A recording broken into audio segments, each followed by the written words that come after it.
আসসালামু আলাইকুম। আজকে আমি রান্না করব নুডলস।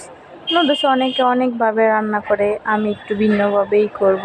বাচ্চারাও পছন্দ করে, নিজের বড়দেরও পছন্দ হবে। এভাবে রান্না করলে সবাই খেতে পারবেন আপনারা।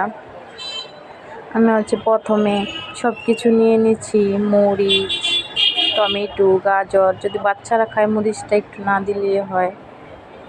সবজি নুডলস রান্না করব, সবজি দিয়ে সবাই খেতে পারে না, তাই নুডলসের সাথে সবজি দিলে সহজেই খেতে পারবে।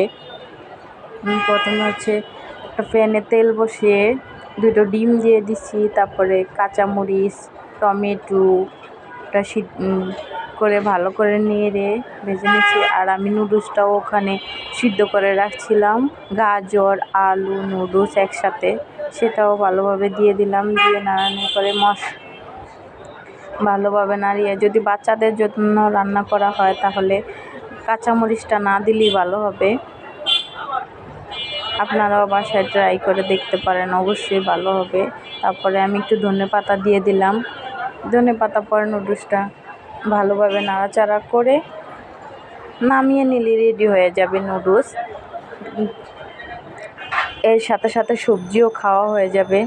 এখন লাস্টে আমার নুডলসটা দেখতে খুব লোভনীয় হয়েছে। আসসালামু